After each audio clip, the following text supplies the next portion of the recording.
Thank you for being here. We're going to talk about planning projects.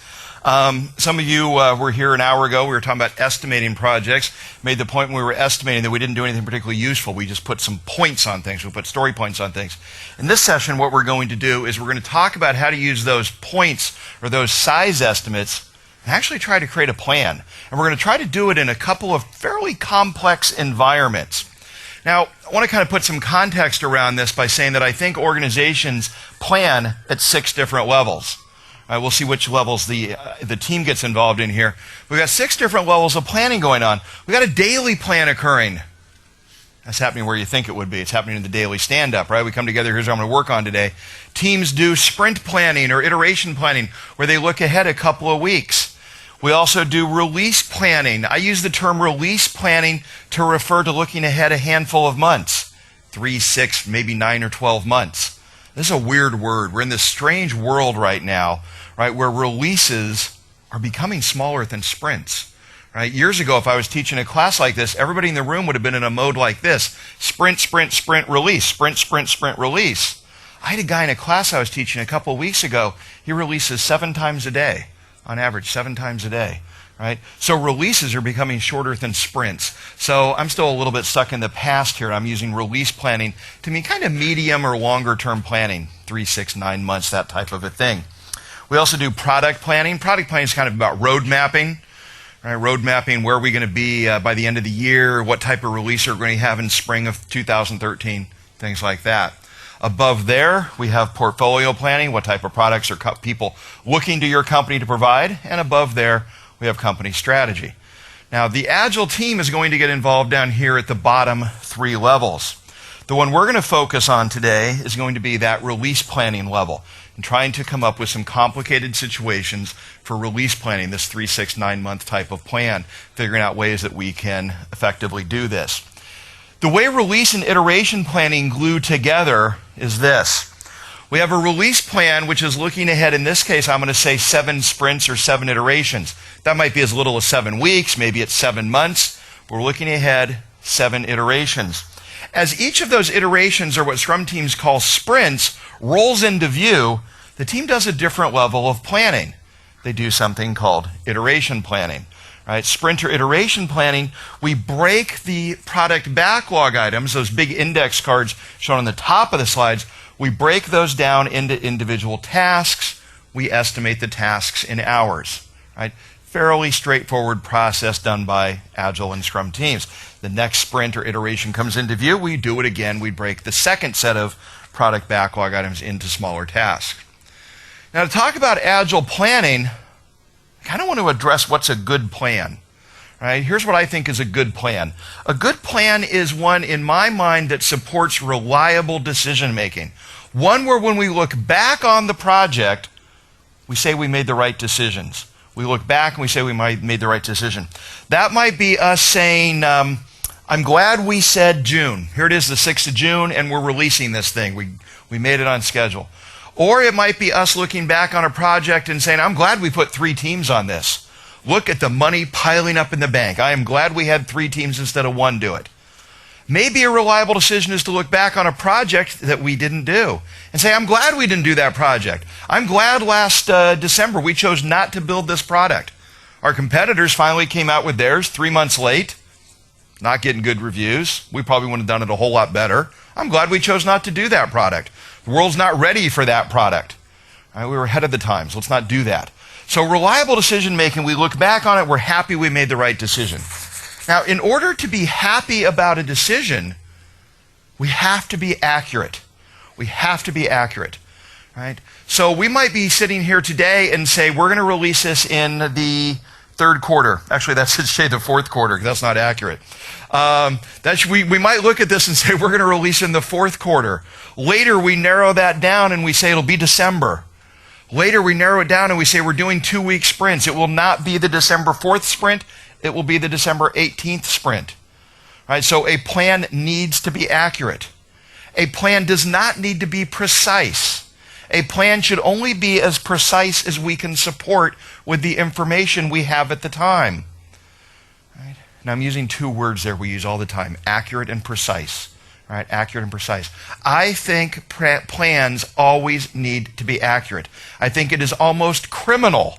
Yes, I'm almost in favor of jail time for an inaccurate estimate. Right? I think it's that critical. But I do not want to push a team for an unduly precise estimate. Now, I'm using two words there, accurate and precise. We use them all the time. And I always knew what they meant.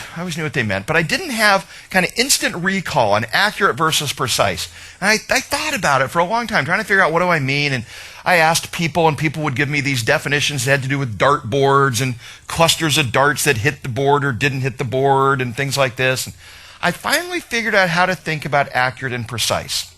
Here's how I figured it out. Here's my example. This is just a true statement. Don't worry about accurate or precise for a moment, just a true statement. I have a daughter whose birthday is November 25th. Right, November 25th. Now, suppose we're wrapping up 50 minutes from now, and you say, hey, Mike, you mentioned you have a daughter. When's her birthday? And I say, it's in November. Is that an accurate answer? Yeah, it's accurate. Her birthday is November 25th. I say, it's November. It's accurate. Is it precise? No. Right? It's not very precise. It's better than me saying, oh, thanks for asking. Her birthday's in 2012.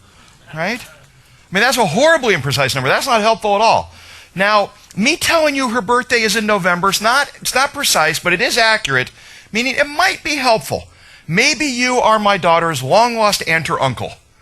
I'm 1/4 Norwegian, so maybe this is possible. You are my daughter's long-lost aunt or uncle. And so you put a birthday card in the mail to her in November. She gets it in November and she thinks, my Norwegian aunt or uncle remembered me. How great. Right? Trust me, this works. I have 2 nephews born in May. I have no idea when in May, just May. Right? I put $20 in the mail to them early May. They get it in May. They're both college students. Beer money from your uncle shows up. You're happy. Right? They think I remember their birthday. And I do. I remember the month. And that's good enough for an uncle. Right? I think. Now, suppose instead we're wrapping up and you ask me when my daughter's birthday is. Remember, it's November 25th. And I say, thanks for asking. It's January 3rd, 4:15 p.m. Is that accurate? Is it precise? Yeah, it's very precise. Right? It's precisely wrong. Right? So in order for an estimate to be helpful, it has to be accurate. There's no weird scenario we can make up. No long-lost aunt or uncle scenario we can make up where me telling you January 3rd, 4:15 p.m. is helpful. It's not. It's wrong. It can't be helpful. So our plans, whatever we put together, we have to be accurate. I love this quote. This is from John Maynard Keynes, famous British economist from the last century. He said, it's better to be roughly right than precisely wrong. He's also the British economist who said government ending can end a recession, so I don't know how much we should trust him, but so a very famous British economist. I love this quote, better to be roughly right than precisely wrong. It sounded like a bumper sticker the first time I saw this, right? This is actually a powerful statement, roughly right. Right? Hey, boss, I can't give you a precise plan, but I'll give you one that's roughly right. It sounds like your boss is going to like that, but that actually might be helpful. Right? We have to be accurate. Right? So that's our goal. Put together accurate plans. Now, when we talk about Agile planning, we're going to use something called velocity. Velocity is the amount of work that a team finishes or plans to finish within an iteration or sprint. And I'm using those terms interchangeably here, iteration or sprint. So if we run an iteration, and at the end of that iteration, we find we have finished 3 pieces of work, and those pieces of work were estimated at 4 units, 10 units, and 1 unit, we would add that up and say this team has a velocity of 15. A velocity of 15. Velocity to me is always measured in the long-term units that we put on things. This is going to be story points or ideal days. So if you see those little cards up there, to me those are index cards. Those represent our user stories or our product backlog items. They're estimated in they're estimated in story points or ideal days. We add that up, we call that velocity. This is a graph of a real team here. This team's in Denver. I've graphed them over the last 9 sprints. The main thing I want you to notice from this velocity graph, velocity bounces around. Velocity is not stable from sprint to sprint. It will change. Right? So this team here has an average of 33. But an interesting observation here, they've never had a 33. Where it looks like they might have near the end there, they had a 34, then a 32. They never actually had a 33, but that's their average. So velocity is useful over the long term. I do not think it is appropriate for a team to say something like, our velocity is 33. We have 1 sprint left. We will get 33 done next sprint. No, no, no. What's useful is for them to say we have 10 sprints left and an average of 33. We will average of 33. We'll probably get around 330 done in the next 10 sprints. That's helpful, the long term. Velocity is not useful in the short term. It's a long-term predictor. Okay? Long-term predictor. Now we're going to use velocity in 5 different planning scenarios here. We're going to talk about it, the basic simple case, a team where we have historical data. That'll be kind of our base case. Next, we'll talk about how to do fixed date and then fixed scope plans. There's a lot of people doing contract development. How do I guarantee a particular scope? We'll talk about how to predict a plan when we have no velocity data. This may be your situation if you have a brand new team. And then we'll talk about what to do with a team changing size. Okay? If you have any questions along the way, just raise your hand and signal me. We'll take their questions as we go. Now, what I'd like to do is to calculate our confidence interval around our historical averages. I showed that velocity graph a moment ago and I said their average was 33. Well, that's too simplistic. I don't want to use an average, right? I want to look at a confidence interval. Now, a confidence interval is something like this. I was reading a report on climate change. We used to call it global warming. Now we got to call it climate change. And so I was reading this report on climate change, and it said that by the year 2100, the Earth is going to warm 3.8 degrees. Now think about that. Think about that. We have trouble predicting 3 months into the future, and here we've got scientists predicting down to the tenth of a point how much warmer we're going to be 90 years from now. That's impressive. Right? It's very impressive. Well, I read the article, and it got a little less impressive. It said 3.8 is the average. The actual confidence interval ranges from 1.5 to 7 degrees. Oh, okay, that I buy. Right, that I buy. Because it is pretty hard to predict that 90 years from now we are going to be 3.8 degrees warmer. Right, that is really tough. Okay, 1.8 to 7 degrees, that I buy. You guys are hedging your bets. You scientists are hedging your bets. Now imagine you were at this scientist convention where they ask these guys this. You're at this scientist convention and you want to do this survey. You want to walk around and ask scientists, how much warmer is the Earth going to be? And you walk around, the first guy says 4.1 degrees. Next guy says 3.6. Next woman says it's going to be 3.92 degrees. And you keep asking all these scientists. Most of them are around that type of number. You ask one guy and he says plus 43, right? Plus 43 degrees, right? Yeah, plus 43 degrees. That's what my model shows. Throw that guy's data out. He's a nutcase, right? He's an outlier. All the other scientists are talking about 2 to 7 degrees, maybe an 8 degree here and there. This guy's got plus 43 degrees. Throw his data out. Nutcase, outlying data.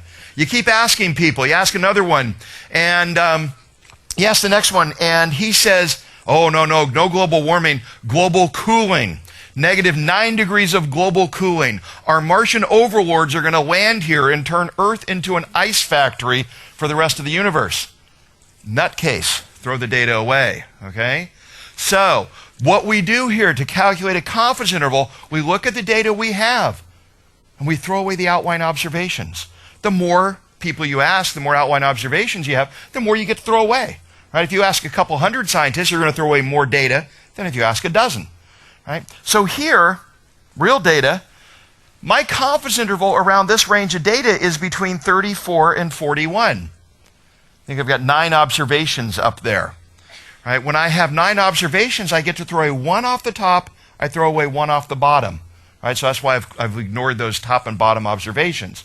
So our confidence interval, we are 90% certain that true future velocity falls in the range 34 to 41. Right? I know this from looking it up in this table. I'm not going to go through the derivation of this. This is based on binomial distributions and is a technique called a confidence interval around a median. Right? This table tells us how many observations we can throw away. If you've got 0 to 7, you don't get to throw away anything. Once you get 8, that's where things start to get interesting. With 8 or more observations, we throw away 1. With 11 or 12 observations, we throw away 2. Right, so the more observations, the more outliers we throw away. Right?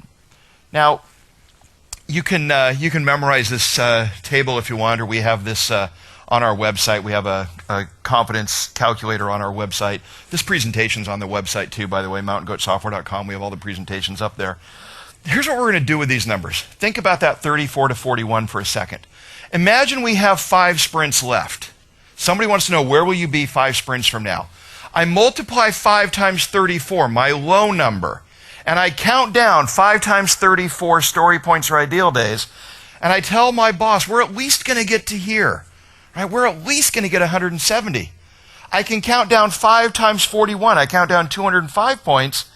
Remember, 5 sprints left. And I tell somebody, we might even get all the way down to here.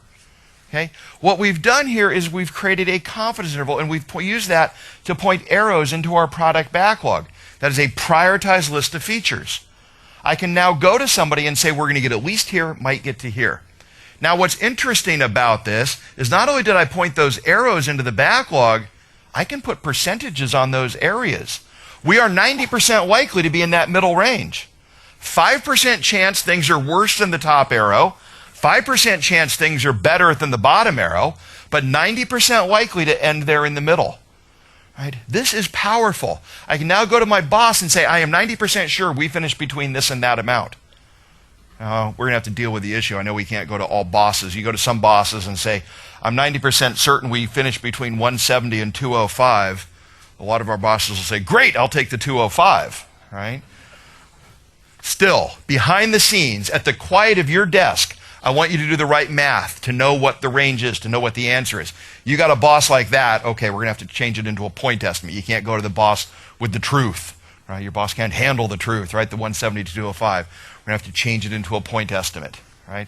But I still want us to do the right math, okay? So this is our simple case. This is a straightforward one where we have a team with some data. In this overview, you're assuming that the estimates are accurate as you go down the backlog? Yes. And is that the case? So the question is, am I assuming the estimates are accurate as I go down the backlog? Yes, I am assuming that the estimates are accurate as we go down the backlog. To have an accurate plan, which is our goal, it takes effort. Right? It's going to take effort. And I advise putting the effort in only to the point that it will change decisions we make. Right? If knowing exactly where we're going to be here is worth it, you should put in that effort. Right? If knowing where we're going to be here is not worth the effort, don't put it in. I'll give you an example. Inside of Mountain Goat, we're doing a contract development project for somebody right now. We've guaranteed delivery of a certain amount of features by a certain date. We're doing all this on there. We are also doing some upgrades to our website. I love this stuff. We didn't do any of this on that. Right? I'm doing a little bit of the programming, not much of it. I'm enough of a programmer to know about how long the things are going to take. I didn't make my programmers estimate that work because it's not going to change any decision I make. I still want the features. I've got a good enough feel for it, so I haven't invested in making that decision. So if you have an environment where things like heads will roll if you give a wrong estimate, a wrong prediction, you're going to have to invest more into getting those backlog items estimated. You're going to have to do it fairly accurately. So, okay. This is what I was mentioning earlier. We have a calculator on our website you can use. It's all free. We don't sell this type of stuff. Just go on there and you can type in your velocities. We'll tell you what your range is. This slide also goes into the derivation of the math that we don't want to do on a middle of an afternoon. Let's talk about fixed date plans. Because again, I know some of us will be in this kind of contract environment where we have to promise a set of functionality by a given date. So here's what we're going to do with a fixed date plan. With a fixed date plan, there are 3 steps. The first step is count how many iterations or sprints you have. Look at a calendar, just circle every second week or third week, fourth week, whatever your sprint length is. Count how many iterations you got. This part's easy. Second step, estimate your velocity as a range. We just talked about how to do that, right? Throw away the outline observations. Whatever's left is your velocity range. Then what you do is you take that number of iterations times your velocity range, right? The low number of iterations times the velocity range, right? Or the low velocity times the number of sprints, the high velocity times the number of sprints, right? That'll give us our plan. It's very similar to what we just did. Let's see this as a picture. So we're going to look at a calendar. We're going to count our iterations. In this case, we're doing 2-week iterations. So I just look at the calendar, I count it out, I say we got room for 6 iterations here. We look at our historical velocity data here. Here's from a team I worked with that let me use their data. Here are their observations. They've got 8 sprints. With 8 sprints, we get into that part where it's interesting. I can throw away the best and the worst. So there are the best and the worst. I've shaded them out. Right? And we look at that, and from there we can decide what our velocity range is. We've got a 25 to a 30 in this case. That's our velocity range. Now, in determining what we can commit to, we've got our stacked up product backlog. I multiply the 6 times the 25. There's my will have section. I multiply the 6 times the 30. That separates my backlog into a might have and a won't have section. All right? Now, I said earlier, sometimes we have a boss who can't handle a range. I can't go to my boss and say, you'll get 150 to 200. Or it is 150 to 180 here. Right? Some bosses can't handle that. So I'm going to have to turn this into a point estimate. I often have to do this. Here's how we can think about this. If you promise your boss, client, or customer this top amount, your boss, client, or customer, if it's a client, they will not sign the contract. They're going to say, that's all I get? In 6 sprints, that's all you're going to give me? Your boss is going to be frustrated too. Your boss will be very disappointed. 6 sprints, I get that? That's it? That's pitiful. I maybe should have another team do this. But if my boss or client goes for it, I'm set. This is not going to be hard. Right? So if I can talk them into this, I'm good. On the other hand, maybe I want to promise down to here. If I promise down here at the bottom, my client signs on the dotted line today. My boss loves me. My boss gives me a big kiss on the lips. Maybe a good reason not to promise this amount. If I promise this amount, though, I better be careful. This is the fastest we can possibly go. If my client says, go for it, I signed the contract, I got to be careful. This is optimistic. This is the best I can do. Right? So think about what we're doing here. We're taking on different types of risk. Right? The top one, I'm taking on a lot of short-term risk. If I promise that top one, people are not happy with me today. That's all I get. Mike, that's it. That's all I get. But they're going to be happy 6 sprints from now because I might over-deliver. If I promise the bottom one, I'm not taking on any risk today. People love me today. Oh, fantastic. But they're going to be a little disappointed 6 months from now because I may not deliver all that. 6 sprints from now, I may not deliver all that. So what we're trying to do here is balance risk, right? And we're looking at risk. Now, all of contract development, this is what Mountain Goat's done for years. We got started doing contract development. My company, Mountain Goat Software, contract development is all about balancing risk.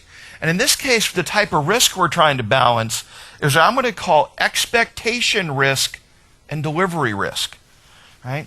Expectation risk. Expectation risk is the risk of not meeting someone's expectations, right? They're disappointed in me today. Delivery risk is the longer-term risk of not delivering everything I promised. So let's look at these 2 possible points that we had up there. If I promise just the will haves, that'd be that top arrow, not the bottom arrow, the top arrow on what we just looked at. If I promise that, I'm taking a lot of expectation risk. We're high up on the vertical. People are not happy. I am not meeting their expectations today. But delivery risk, not so much. Right? I am going to be able to deliver this. This will not be hard. If instead I promise the bottom arrow, if I promise all the might haves, I'm taking on a lot of delivery risk. I may not deliver all that. But very little expectation risk. People are happy with me today. I'm meeting their expectations when I walk into that meeting and say, here's what we'll deliver you. Yeah? If you constantly give a low estimate and deliver more, won't that give in the long term, your boss will always expect you to deliver more than you promised. So when you deliver just what you promised, he is disappointed in you.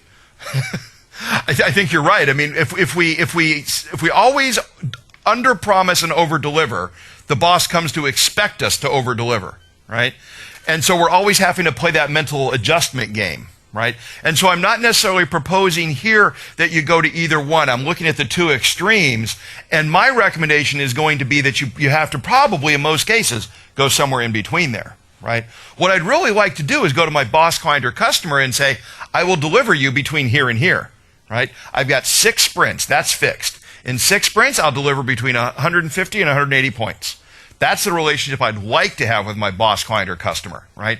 But I understand that bosses, clients, and customers don't necessarily trust us. If we tell them the 150 to 180, they think we're only going to give them the 150, right? So they get mad and they push for the 180, hoping to get 170, right? So my recommendation is going to be we have to understand that relationship. We have to balance the amount of risk. I do not want to always under-promise and over-deliver, right? Just like I don't want to over-promise and then not make it either, right? So to me, it's a matter of looking at this and balancing the type of risk that I'm taking on based on where my boss, clients, or customers' expectations are at that time. So, right. The question you're asking, basically what's going to happen there is the boss's expectations are going to keep going higher, right? So it'll be harder to over-deliver, right? Okay. Let's look at the opposite one here, which is a fixed scope plan. Same thing, same process. We start out, we add up the product backlog items. We estimate our velocity as a range, and then we use the sum of the product backlog divided by the velocity range. So last time we multiplied, this time we're going to divide. Okay? So let's see an example here. We take our product backlog, we add it up, we add up all those product backlogs, those user stories, we get 120 story points. We look at our past velocity, we estimate that as a range. We get, in this case, 15 to 20. And then we are going to divide. Right? We take the 120 story points, divide it by 20. We get it could be done in 6 iterations or sprints. We divide it by 15. We get that it could be 8 iterations or sprints. We say that this project could take from 6 to 8. Okay? So this is the same approach we were just looking at. In this case, though, we're dealing with a fixed scope. I have 120 points. I have to deliver all of this. When can I get it? Well, you're going to get it in 6 to 8 sprints. Okay? Now, same thing. I'd love to go to my boss and say it'll be 6 to 8, but not all bosses can handle a range. So let's see how we can turn this into a point estimate that we can go back to our boss with. If we promise just the short estimate, boss, you'll get it in 6 sprints. Your boss is going to love you today. Your client is going to sign the contract right then. They're not even going to get competitive bids. They're happy. But be careful. This is the fastest you can possibly do it. You may not make it. Delivery risk from before. If we promise the bottom one, the 8 sprints, you probably won't win the contract. Your boss will probably not be happy today. But if they are happy enough to let you do the project, they'll be happy later, because in 8 sprints, you'll be done. You'll deliver everything. Maybe they'll only take 7 sprints. You'll be able to meet this one. So again, what we're looking at here is a balance between the short-term expectation risk. How does somebody feel today when I tell them that estimate? And the longer-term delivery risk. Will I be able to deliver what I promised? And contract development is about balancing those two things out, expectation risk and delivery risk. Okay. The thing I want to point out with both of these examples, we'll move on to another one, is the use of a range. Notice in both of these cases we used a range. In the example of a fixed date project, I have to have this 6 sprints from now, we used a scope range. Okay, 6 sprints from now, no problem. We'll lock that in. We'll guarantee you 6 sprints. But to make that happen, we're going to promise between this and this much functionality. In the other case, in a fixed scope project, I need this 120 points. We used a date range. Okay, we'll lock down the scope for you, that's fine, but when you use a date range to do it, we will give you this much, between this much and this much number of sprints to finish that scope. So in both cases, we use a range. A little bit coming back to the idea here of accurate versus precise. One of the best ways to be accurate is be a little less precise. I'll give you all of that, but it'll take 6 to 8 sprints. Right, so we back up on some of the precision, we get more accuracy. And again, the plan has to be accurate to be helpful. Okay. I want to do a little exercise here. I need to pass out a handout here, so I'll get that started here in a second. Here's the exercise I'd like you guys to do. I want to ask you to just kind of form up into some little groups around where you're sitting. Here's the exercise. Our company is getting ready for a big trade show. We're getting ready for NDC, let's say. We make tools for managing Agile projects. We finished version 1 of the project, and now we're getting ready for version 2 of the project. The boss wants to know what features we can guarantee will be in there 4 iterations from now. Right? What can we guarantee will be in there in 4 iterations? Right? So which features can we guarantee, and which features do we consider likely? All right, here is the data I want to share with you. Here is your past historical velocity. All right, so these are your velocities. We've got 10 sprints there. You may not remember it, but I'll point it out from the earlier slide. If you have 10 sprints, you get to throw away one off the top, one off the bottom in determining your range. All right, that was the earlier point we had. So I want you to think about what that's going to be. And then here is your product backlog. This is prioritized. So basically what I'm asking here is, based on the previous slide, how far into this backlog are you going to penetrate? Okay? So while you're talking about that, I'm going to pass around the, I'll back up to this one to let you get started with for doing some of the math on there. While you're doing that, I'll pass around the exercise on a handout here so you can talk about this.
Okay, let's talk about this for a few minutes. We'll go into our two other situations here. So the two questions here were, how much can we guarantee? I know nothing's ever a guarantee, but you know what I mean. How much can we guarantee to the boss in 4 sprints? And how much do we think is likely? How much do you think we can guarantee? Or what would you give the boss as essentially a guarantee here? What do you think? First 3 items, right? So let's see if we do this. So if we did this, we'd throw away 2 sprints. We'd throw away the best and the worst. I can't see them because I got these speakers here. What does that give us as our velocity range? Somebody did the 14 to 25? Okay. So if we got 14 to 25, we can look at the 14, multiply that by 4 sprints. Right? It's going to give us 56 points. Right? I'd look at this then, and I'd count down 56 or so. I think I made this a little bit easy. Right? The first 3 is 53. Right, well, we can certainly do that. I mean, 56, that's really only our 5% chance of being worse than that, right? And look at it this way, too. You got a 5% chance of being worse than that. That's the math. The math says 5% chance of being worse. But think about it. If you've got a team that's hitting their minimum sprint after sprint, they're probably going to kick it up a notch somehow. They're going to find a way to get a little bit better than that minimum. So probably not even a 5% chance. So I might look at that and say, okay, we can get those first 3. Maybe there's another small one I can get, or maybe we can split the 4th item into 2 parts. We'll promise the boss the first 3 plus part of the 4th. What about the realistic? What was the question I had here? How much do we think is likely, right? Now, to get the likely answer, I wouldn't take my high velocity and multiply that by 4, because that's not necessarily likely. That's our maximum, right? So the likely number on here is perhaps in the middle. The likely number in here is where I have to use judgment, right? We're talking a lot about math. Here's my biggest thing with all this math. Don't ever become a slave to the math, okay? The math here is a tool, right? Our brains are smarter than the math. Use the math to help you make decisions. So I look at this, I say, okay, here's my minimum, here's my maximum. I got to give the boss a most likely number. I think it's here. The team's doing pretty well lately. The team's doing pretty well. No big holidays coming. Let's go down a tiny bit more. Right? Or, oh, my team's really struggling. That new database guy's just not getting along with people. Let me back it up a little bit. Right? So use your judgment. Never become a slave to the math. Okay? Let's talk about two other planning scenarios here. The first one is a team that has no velocity data. And this is a real common situation. You're brand new, right? Or you've been doing Agile for a long time. You just don't have an existing team. You got a brand new team. So how can we predict when we don't have a team? Here's what we do. You get a team let's assume we have the team. Right? They've never worked together, but we have them, right? So get the team together and have them plan a sprint. Have them go through the process of planning a sprint. The way I recommend teams plan a sprint is this. They look at their product backlog. They take the top item off the product backlog. They break it into tasks and hours. What do we have to do? We got to code this, design this. Oh yeah, we got to automate this. They come up with a list of tasks. They estimate those tasks. And then they say, can we do this user story, this backlog item? Yes, we can. We can commit to this. And then they grab a second product backlog item. They break it into tasks and hours. And then they ask themselves, can we commit to this one? Yeah, we can do this one. And they keep going until they're full. As soon as they're full, they stop. As soon as they're full, we can look at the product backlog items they selected and say, how many points does that add up to? This process is called commitment-driven iteration planning or commitment-driven sprint planning. During commitment-driven planning, we don't use story points, we don't use velocity, but at the end of the meeting, because we have story points on our user stories or product backlog items, we can add them up. Let me show you an example. This is a real team. I like this team because they're fairly interchangeable. Everybody on here could do everything, which makes the example easy. I don't have to worry about who was the tester and who was the programmer.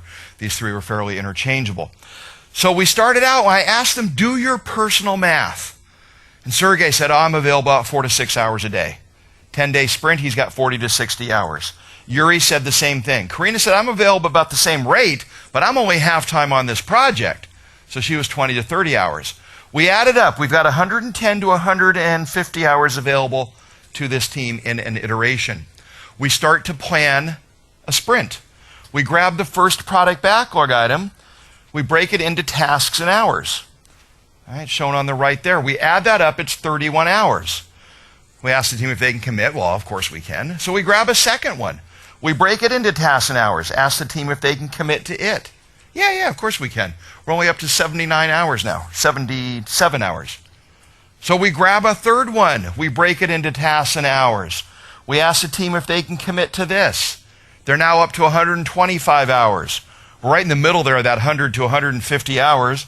And they think about it. Yeah, we're good. We can commit to this. So if they can commit to it, they grab one more backlog item. They grab one more product backlog item, 22 hours. Now we're up to 147. The math works. It fits in the 100 to 150 range. But they said, oh, no, that's filling the sprint too full. We can't commit to those 4 stories. We can only commit to those first 3 product backlog items. Notice they didn't talk about story points. They didn't talk about velocity. They don't know velocity. Right? They have story points, though. So at the end of that meeting, we can look at the 3 stories we've committed to, and we can take a guess, a forecast of their velocity. Everybody see what it would be? Right? We'd add up those first 3 user stories, those first 3 backlog items, and say we've got a 3-point story, a 5-point story, another 5-point story. Our estimate of velocity is 13. Right? So this team, I call this backing into velocity. This team would back into a prediction of a 13-point velocity. Okay? Now remember something I said earlier in this session. I said the importance of a range. Right? Use a range. So what I don't want to do is take that 13 and trust it, because I don't trust it. I want to turn it into a range. Here's what you can do. If you don't have any historical data, just take a guess. Take that 13 and take a guess. Remember, don't become a slave to the math. Let's say the team did that planning meeting in 45 minutes. If you've done any Agile, you know that's a very quick planning meeting. That team did not take that very seriously, and they came up with a velocity of 13. I might look at that and go, that's their high number. I'm going to look at their velocity. I'm going to say maybe 9 to 13. I might even go 9 to 12. They did that so quick. Right? If they had taken longer, they would have seen more tasks. They would have committed to less. I'm going to say 9 to 12. Right? So don't be a slave to the math. The 13, you use it to inform your decision, but it doesn't have to be your decision. Right? So if you got no historical data, use your intuition. If you have some historical data from other teams, right? This is a new team in your company, but you got plenty of other Agile teams. What you can do is you can look at those other Agile teams and use their ranges. Right? Let's say all of your other teams in the company average a plus or minus 20% on their velocity. Velocity is in a plus or minus 20% range. Right? It'd be a total range of 40%. I could look at that and say, well, for this team, I bet the range is going to be the same thing. No reason to assume this team is going to have any different of a relative range than my other Agile teams. So I might look at this and go, wow, this team has a plus or minus range around here. And I think they did this really well.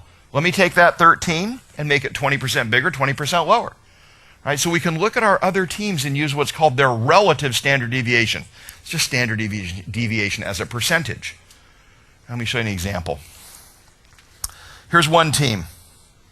This is real data. All this stuff's been real data. So we get this team here, and I could look at this, and from that I could calculate their average and their standard deviation. Right, so their average, their mean's 22, their standard deviation is 3.8. Just use Excel to do that. Right? Relative standard deviation is standard deviation turned into a percentage. And this team's 3.8 divided by 22, 17%. That's one team. Let's look at all the other teams inside of our company. Right? So, let's see, did I do it for all the other teams? No, I'm just going to do it for this one team here. What we want to do is we want to take that and we want to average across a bunch of other teams in our company. When I've done this on a couple hundred teams, my data is about 19%. I find that velocity bounces around in about a plus or minus 19% range. So that's the number I use. I'd want you to find it out for your own company, but in general, what I find industry-wide is about 19%. So let's say we've got a team who has estimated their velocity to be 11. I'm going to take that, I'm going to increase it by 19%, the average number I found. I'm going to lower it by 19%. That's going to take our 11 and turn it into a range of 9 to 13. Right, I'm still trying to give the boss a prediction. When are we going to be done? So I'm going to take the total number of story points on our project. I'm going to multiply this by the number of sprints we're doing. And I'll separate my backlog just like before into a will have, might have, and won't have section. So this is an example of being able to predict velocity when we have a brand new team. Now, I started out with a very simplifying assumption. I said, you have the team. Let's pretend you don't even have the team. I had to do this in situations where we were doing contract development. We didn't have the team together, and if somebody signed a contract, we'd put a team together, but we didn't have the team yet. Right? But we'd pull people together and make a team if somebody signed on the contract. So what we would do is we would get together 2 programmers, a really senior programmer, a senior tester, a mid-level tester, a good DBA, and a UI designer. Whatever we thought was a representative team for that project. And I would ask that representative set of people, pretend to be the team. Plan this sprint. Right? And then I had a prediction of velocity for a representative team. And I looked at that and I said, well, if we're going to hire a better team or we're going to put slightly better people on here, I can raise the velocity a little bit. If I think we're going to have a little worse of a team, I can lower it a little bit. Right? So I'm going to use the math to inform my decision. It's just going to help me make a decision. It's not going to give me the exact answer. Okay? So you can actually use other people in the company to approximate the team if you don't even have the team yet. Okay? Couple esoteric situations here, right? Not all of us are going to be in this situation, but some of you might. Let's look at one more situation. This is a situation where velocity, where team size is changing. You've got a 6-person team, maybe you're going to go to 8 people, and you're trying to predict what's going to happen to my team when we go to 8 people, right? So what can we do to make predictions in that situation? Here's what you can do. Build up a spreadsheet that looks like this. What this spreadsheet is showing me is the team's initial size and then the size it changed to. So the top row there is a team that went from 6 to 7 people. And then what I track is what happens to their velocity in the first, second, and third sprints compared to the average of their preceding 5. I found that averaging out the preceding 5 sprints was good enough. And I would take what happened in the next 1 sprint. So let's just take that first cell there where it says negative 20%. It says 6, 7, and then negative 20. This is a team that went from 6 people to 7 people. Velocity went down 20%. Why would velocity go down when the team size went up? Right. Had to teach a new guy. Had to teach the new guy? Yeah, right? Overhead of getting that new person up to speed. Got to show them where the source code is, how to check stuff in, got to give them a walkthrough of where the main modules are, things like that, right? So in the first sprint, for that team, velocity was down. Second sprint, velocity is still down. Negligible, 4%. In the third sprint, though, we found velocity was up 12%. I tracked this longer. I tracked 4, 5, 6 sprints. What I found is 2 things. One, things stabilized after 3 sprints, so it wasn't worth it, tracking longer. And 2, teams changed again. So, it took 6 to 7 people, and then I took them to 8, or I took them back to 6. Right? So the team didn't stay the same size. So I only track this these days up to 3 sprints. I find that good enough. Tracking longer, not worth the cost. The second row is showing a different team that went from 6 to 7 people. Now that column that says sprint or iteration plus 1, that's not saying January of 2010 or anything like that. Those 2 data points could have been a year apart, could have been 5 years apart.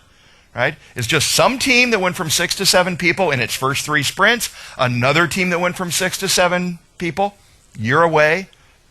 What happened to its velocity?